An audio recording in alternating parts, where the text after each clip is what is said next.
Хелена не раз представляла себе день, когда станет матерью. Она с детства мечтала о большом семейном столе, о звонких голосах, о долгих вечерах с теплом на ладонях. Каждый месяц беременности она представляла близнецов разными. Иногда у них были темноволосые вихры, как у Маркуса, иногда ее голубые глаза и тонкие пальцы пианистки. Ее жизнь казалась полна ожидания, но не страха. В ту ночь, когда начались схватки, весь ее мир сузился до маленькой палаты, пахнущей едва слышимо стерильностью и чем-то резким, чужой медицинской жизнью.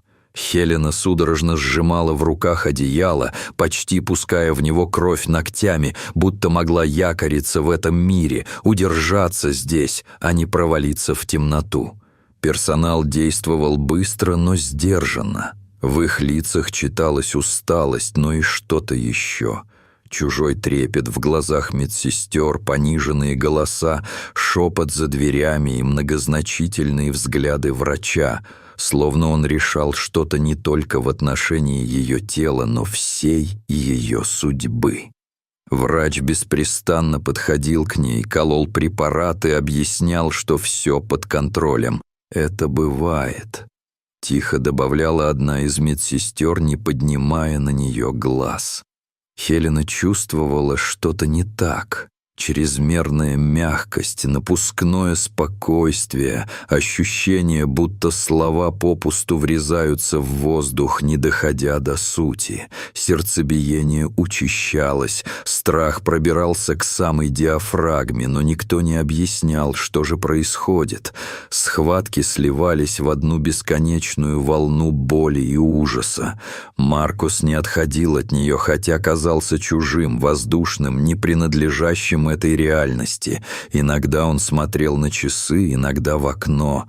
В его взгляде было что-то недосказанное, волнующе нервное. Пальцы дрожали на обивке кресла, но он все же старался держаться ровно. Наконец врач произнес фразу, которую Хелена будет вспоминать долгие годы. «Необходимо срочное родоразрешение». Никто не объяснил, почему.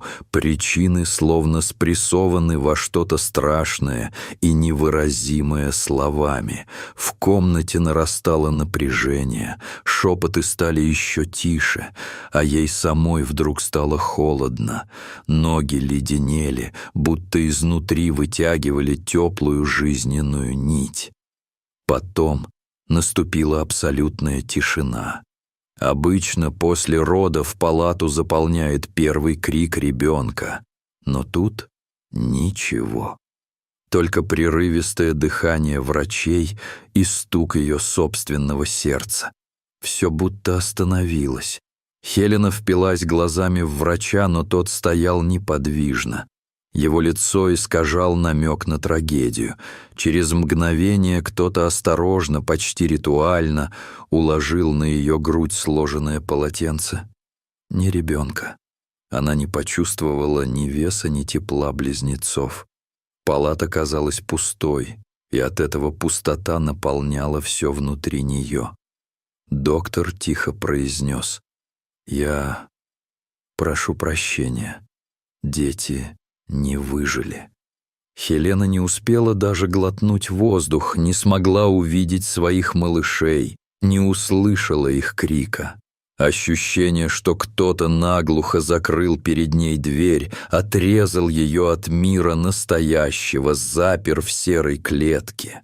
Печать утраты легла на нее раз и навсегда. В голове пронеслись десятки картин, которые так и не случились. Маленькие ладошки, первые шаги, убаюкивающий голос для двух уставших после игр малышей. И все рухнуло. Сознание унесло ее куда-то далеко, как спасительную мглу. Пробуждение было мучительным, боль никуда не ушла. Она стала не столько физической, сколько глухой и липкой, заполняющей каждый уголок души. Скрипучая каталка покатилась мимо. Медсестра с сухим лицом делала пометки в карте. Бумага, цифры, аббревиатуры. Ничто не имело теперь смысла. Собирая в голове мозаичный калейдоскоп событий, Хелена вспоминала отдельные слова: кислородное голодание, осложнение, мертворожденный ребенок. Слова, которые будто не к ней, не о ее жизни, а где-то на старом черно-белом экране чужих бед. Маркус вошел в палату с папкой бумаг, словно подытоживая трагедию. Он был потерян, но не так, как она ожидала, не сломлен, а скорее удивительно отстранен. Его слова были точными, холодными. Он говорил о выписке, о списках, о чем-то нерелевантном для матери, которая вчера ждала двойни, а теперь осталась одна. Хелена попыталась задать вопрос, который пугает мать сильнее всего. Был ли хоть крик? Разве слышал он какие-либо признаки жизни? Маркус мямлил, отводил глаза, отвечал будто бы честно, но что-то глубоко внутри не позволяло ей поверить ему. Дни в больнице тащились мучительно долго. Персонал был вежлив, но бесстрастен. Хелена не замечала ни вкуса еды, ни смены белья, ни разговоров за дверью. Ощущалась раздражающая тяжесть в желудке, будто она все еще носит внутри себя чей-то груз. Когда пришло время выписки, медсестры подхватили ее заботливым, но холодным голосом: «Вы восстановитесь лучше дома». За медицинскими оборотами не скрывалась жалость, только желание вернуть ее в мир, где на память не остается ни одного детского пледа, ни единой соски. Хелена шла по коридорам с таким ощущением, будто сходит навсегда с того перрона, куда никогда больше не вернется. Она несла только боли в теле, пустой мешок для вещей и бетонную тяжесть в груди. На самом деле дома ее никто не ждал, только молчание, только вопросы, для которых не находилось ни места, ни времени, ни благополучных ответов. Жизнь после выписки была похожа на пленку, размотанную без звука. Маркус все чаще уходил на работу, задерживался, а видел Хелену исключительно как напоминание о собственном горе. Разговоры становились все реже, до предела обезличенными, словно они оба жили разными жизнями в одной квартирке. Они развелись быстро. Оформляя документы, Хелена впервые за многие месяцы посмотрела супругу прямо в глаза. Какой-то барьер, неумолимо выросший между ними, оказался тверже старых клятв и милых фотоальбомов детства. От Маркуса осталась только тень, и это было еще одной утратой. В попытках не сойти с ума она занялась волонтерством, помогала чужим детям, тем, кто попал в больницы и дома-малютки, кто нуждался в поддержке. Чужие малыши принимали ее ласку, ее дом наполнялся хотя бы эхом утраченного семейного счастья, но внутри все равно росла пустота. Их лица только усиливали тоску. Прошло 2 года. Волнение не покидало ни на день, но казалось, что жизнь возвращается, хотя и сквозь тяжелую пелену. Но однажды вечером, когда Хелена возвращалась домой с очередной смены, в новостях оказался сюжет про частную клинику и странные усыновления. Ведущий рассказывал с пафосом, как детей в одной из столичных больниц якобы отдавали богатым семьям под прикрытием мертворожденных. Хелена смотрела новости с тяжелой грудью и не знала, почему сейчас эти слухи не дают ей покоя. Она стала опять перебирать свои старые бумаги. На одной из выписок наткнулась на странную графу: «Специальные услуги», суммы, на которые раньше не обращала внимания. Подписи в разных документах не совпадали. Один и тот же врач ставил разные автографы, а главная медсестра будто бы не работала в ту ночь. В голове возникла первая пугающая мысль: а если все было не так? А если то, что она считает трагедией, лишь часть чужого преступления? В тот же вечер ей позвонил незнакомый голос. Женщина представилась бывшей сотрудницей больницы, сказала только, что кое-что знает о практике, которая регулярно происходила много лет назад. От этого звонка по спине Хелены пробежали мурашки. Она встретилась с Ларой, своей подругой, смелой, умной, напористой. До этого они часто обсуждали все, от работы до потерь, но пока Хелена боялась вслух сказать, в чем теперь ее подозрение. Сейчас она выложила все. Подруга выслушала, задумалась и твердо ответила: «Раз уж тебя не отпускает, мы должны узнать правду. Любой ценой».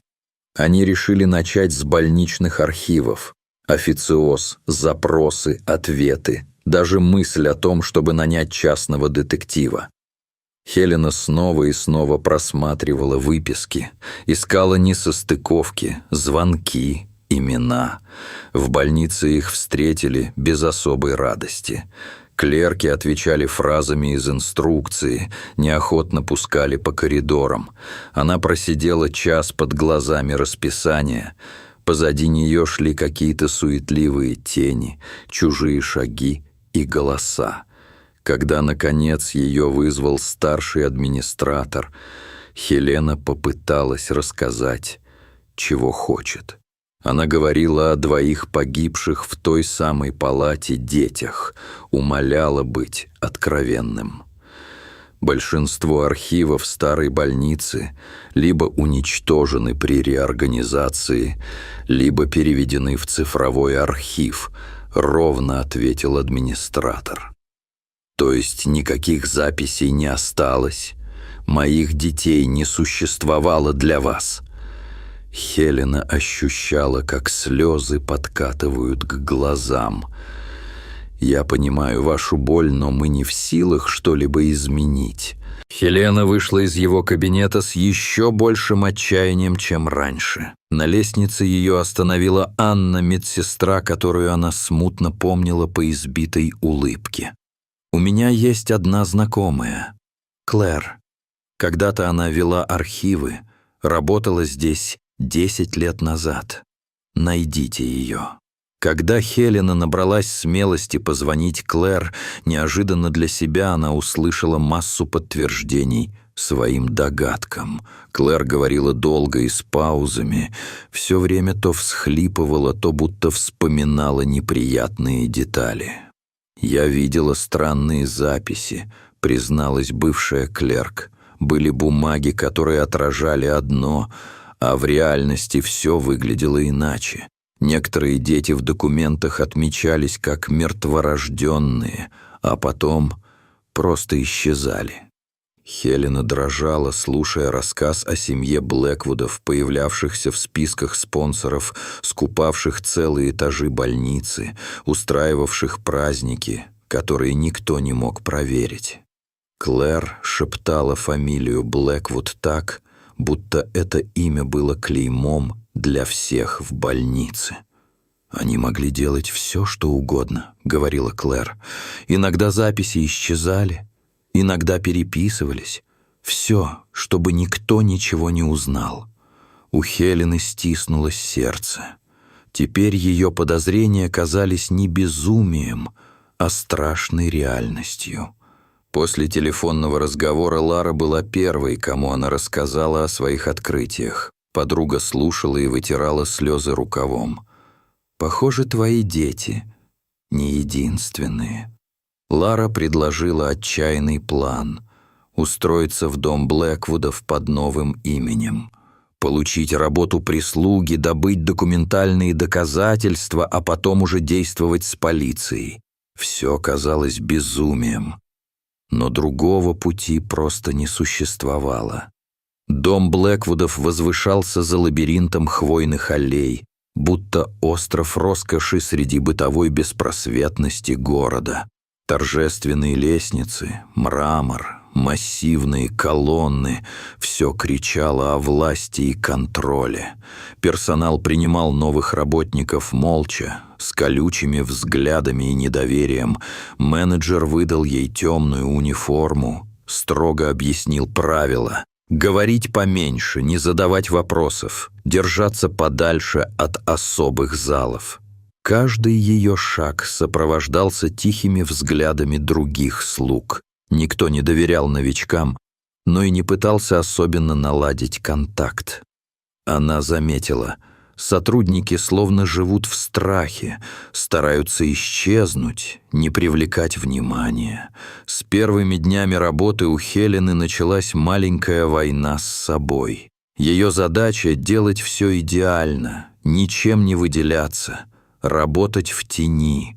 Но внутри нее бушевало нетерпение, каждый отпуск на перерыв превращался в разведку. Она искала документы, прислушивалась к разговорам, наблюдала за хозяевами. Ее главный интерес были не серебряные ложки и антикварные полотна, а детские следы.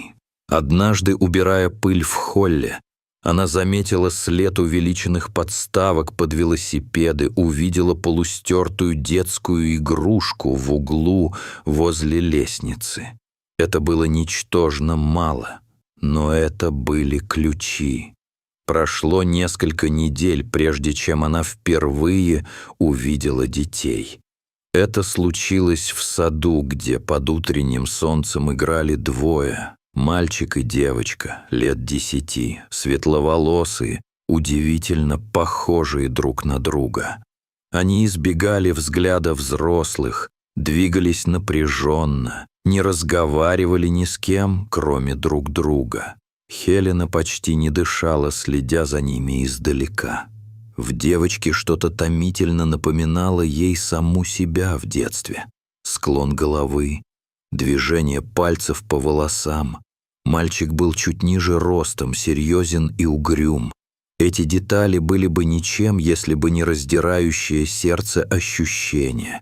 Перед ней ее близнецы. В один из дней Алисия, как оказалось, зовут девочку, столкнулась с Хеленой у лестницы. У нее запуталась лента для волос. На секунду Алисия молча замерла, ожидая негодования взрослой, но Хелена спокойно поправила прическу, улыбнулась. В этот же вечер Эйден, мальчик, увидев, как Хелена поднимает выпавшие книги, тихо произнес «Спасибо». Для Хелены эти моменты стали лейтмотивом. Она видела в манерах детей неуловимые черты родства, которые невозможно объяснить чужому человеку. С каждым днем ее работа превращалась в многоступенчатую операцию. Она наблюдала за семьей Блэквуд, выясняя распорядок их дня, изучала замки на дверях, пыталась выведать у коллег, где хранятся ключи и бумаги. Разговоры с персоналом были бессмысленными, все отвечали отрывисто, боялись всего нового. Однажды ночью Хелена медленно открыла дверь в кабинет мистера Блэквуда. На столе лежали аккуратные папки, бумаги, конверты с детскими фотографиями. Она наугад вытащила несколько страниц. Интуитивно понимала, что у нее мало времени. В папке оказалось завизированное соглашение об усыновлении, датированное неделей ее выписки из больницы. В другой лежал контракт с подписью Маркуса. Руки дрожали, когда она фотографировала документы на телефон. Нужно было большего, доказательств, которые убедят в правоте не только ее, но и любую комиссию. Она добавила к ним личные вещи Алисии и Эйдена. После урока музыки, убирая комнату, незаметно собрала пару волосков с расчески и со стула. Образцы она прятала аккуратно, дрожащими руками заворачивала в кусок бумаги и несла Ларе, чтобы та могла передать их на анализ. Дни тянулись, нервы Хелены были на пределе. Она находилась на грани между надеждой и отчаянием. Каждый час проверяла телефон, не звонила ли подруга, не сообщил ли кто из лаборатории что-то новое. Наконец, вечером, когда она уже не верила ни во что, Лара позвонила и срывающимся голосом выдохнула: «Они твои, Хелена, дети твои». Все, что удерживало Хелену на поверхности, рухнуло. Она опустилась на пол в углу комнаты для персонала, уткнулась лицом в колени и рыдала долго и беззвучно. Нужно было двигаться дальше. В доме уже начинали о чем-то подозревать. Миссис Блэквуд пропала на несколько часов, возвращалась ожесточенной, обсуждала с мужем неведомые ей ранее вопросы по громкой связи. По дому были ужесточены правила, слуг начали проверять чаще, стали вдруг исчезать из виду те, кто пробыл дольше других. Самым страшным для Хелены стало то, что в найденных документах была подпись Маркуса. Контракт был составлен так, что доказывал, он согласился отдать детей за плату. Именно он передал полный пакет документов, обосновал нужду в особых услугах, и именно он, судя по датам, стал инициатором всей махинации. Ее любовь к Маркусу окончательно превратилась в ненависть. Вспомнились его холодные глаза в больнице, его готовность не задавать лишних вопросов, срочная оплата счетов. Тем временем Блэквуды явно почувствовали опасность. Изначально Хелена полагала, что они будут бороться только в правовом поле, но вскоре появилась угроза ее жизни. В один из дней, почти ночью, Лара позвонила ее предупредить. Маркус в городе.